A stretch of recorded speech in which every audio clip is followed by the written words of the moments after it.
Jó, capítulo 32. Então esses 3 homens pararam de responder a Jó, pois este se julgava justo.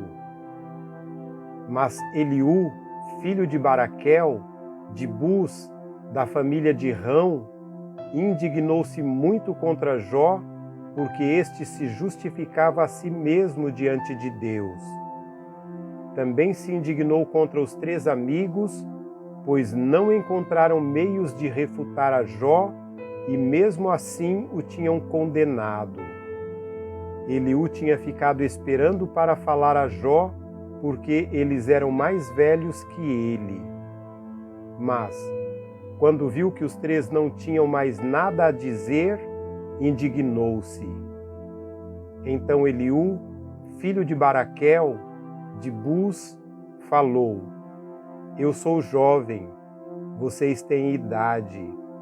Por isso tive receio e não ousei dizer-lhes o que sei.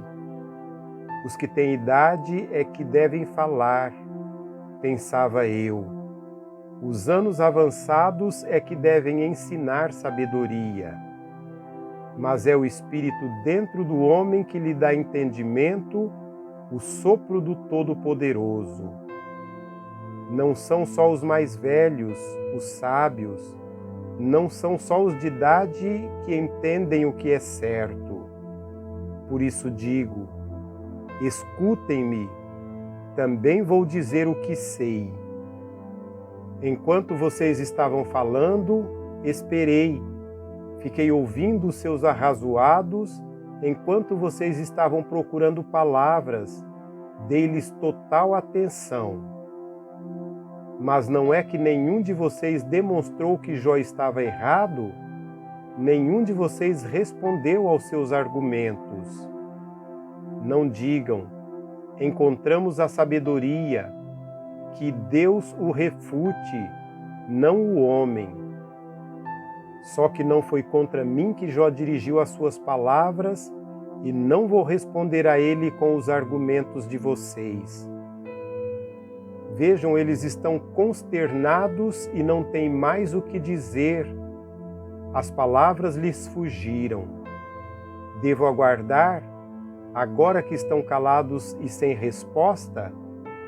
Também vou dar a minha opinião, também vou dizer o que sei, pois não me faltam palavras, e dentro de mim o Espírito me impulsiona. Por dentro estou como vinho arrolhado, como vasilhas de couro novas prestes a romper. Tenho que falar, isso me aliviará. Tenho que abrir os lábios e responder. Não serei parcial com ninguém e a ninguém bajularei, porque não sou bom em bajular. Se fosse, o meu Criador breve me levaria.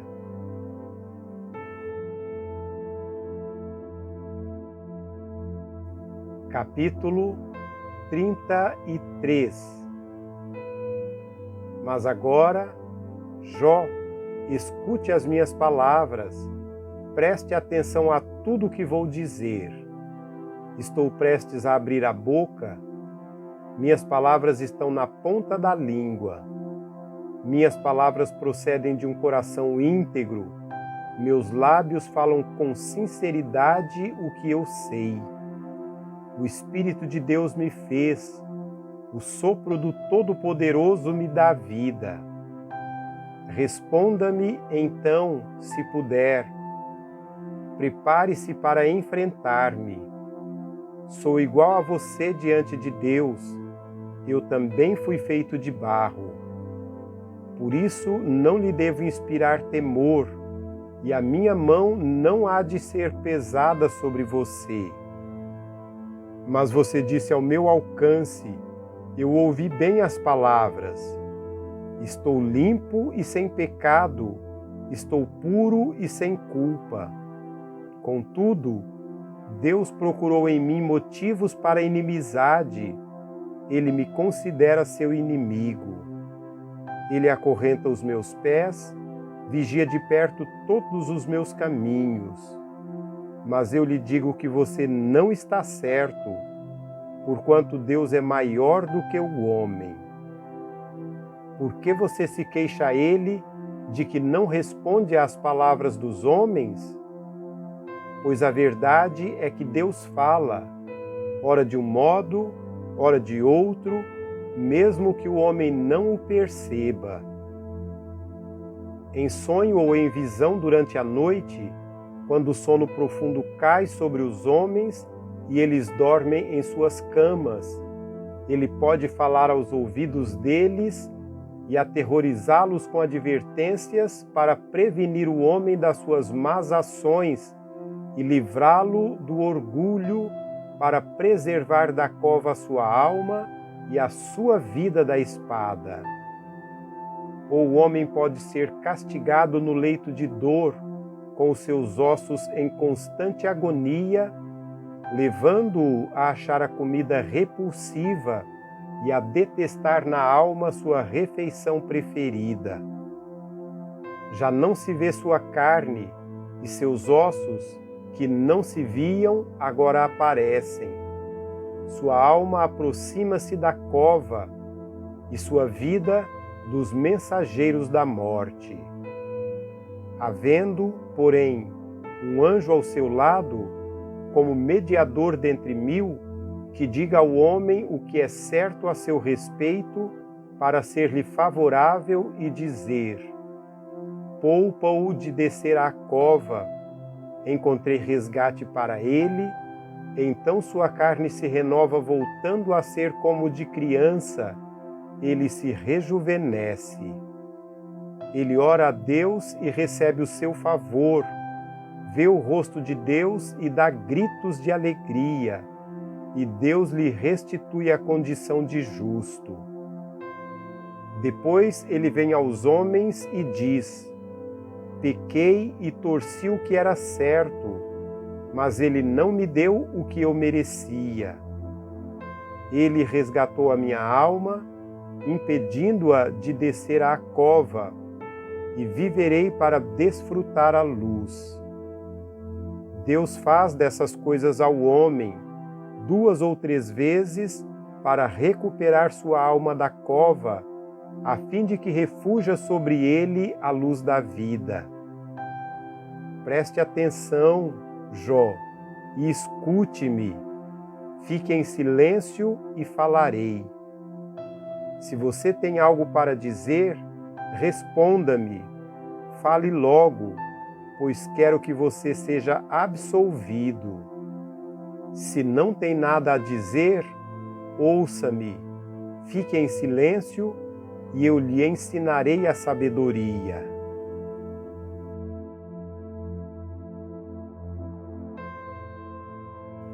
Capítulo 34. Disse então Eliú: ouçam as minhas palavras, vocês que são sábios, escutem-me, vocês que têm conhecimento, pois o ouvido prova as palavras como a língua prova o alimento. Tratemos de discernir juntos o que é certo e de aprender o que é bom. Jó afirma: sou inocente, mas Deus me nega justiça. Apesar de eu estar certo, sou considerado mentiroso. Apesar de estar sem culpa, sua flecha me causa ferida incurável. Que homem existe como Jó, que bebe zombaria como água? Ele é companheiro dos que fazem o mal e anda com os ímpios. Pois diz: não dá lucro agradar a Deus. Por isso, escutem-me, vocês que têm conhecimento. Longe de Deus esteja o fazer o mal, e do Todo-Poderoso o praticar a iniquidade. Ele retribui ao homem conforme o que este fez, e lhe dá o que a sua conduta merece. Não se pode nem pensar que Deus faça o mal, que o Todo-Poderoso perverta a justiça. Quem o nomeou para governar a terra? quem o encarregou de cuidar do mundo inteiro? Se fosse intenção dele, e de fato retirasse o seu espírito e o seu sopro, a humanidade pereceria toda de uma vez e o homem voltaria ao pó. Portanto, se você tem entendimento, ouça-me, escute o que lhe digo. Acaso quem odeia a justiça poderá governar? Será que você condenará aquele que é justo e poderoso? Não é ele que diz aos reis: vocês nada valem, e aos pobres: vocês são ímpios? Não é verdade que ele não mostra parcialidade a favor dos príncipes e não favorece o rico em detrimento do pobre, uma vez que todos são obra de suas mãos? Morrem num momento, em plena noite, cambaleiam e passam. Os poderosos são retirados sem a intervenção de mãos humanas, pois Deus vê o caminho dos homens, Ele enxerga cada um dos seus passos. Não há sombra densa o bastante onde os que fazem o mal possam esconder-se. Deus não precisa de maior tempo para examinar os homens e levá-los à sua presença para julgamento. Sem depender de investigações, Ele destrói os poderosos e coloca outros em seu lugar. Visto que Ele repara nos atos que eles praticam, derruba-os e eles são esmagados. Pela impiedade deles, Ele os castiga onde todos podem vê-los. Isto porque deixaram de segui-lo e não deram atenção aos caminhos por ele traçados. Fizeram chegar a ele o grito do pobre, e ele ouviu o clamor do necessitado. Mas, se ele permanecer calado, quem poderá condená-lo? Se esconder o rosto, quem poderá vê-lo?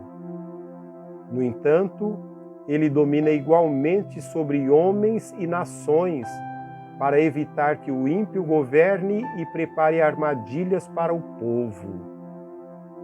Suponhamos que um homem diga a Deus: sou culpado, mas não vou mais pecar. Mostra-me o que não estou vendo. Se agir mal, não tornarei a fazê-lo. Quanto a você, deveria Deus recompensá-lo quando você nega a sua culpa?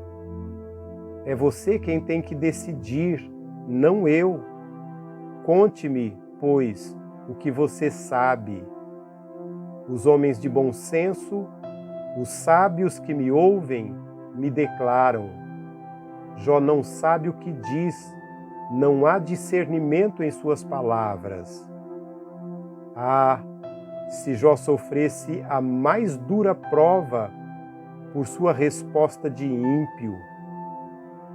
Ao seu pecado ele acrescenta a revolta. Com desprezo bate palmas entre nós e multiplica suas palavras contra Deus.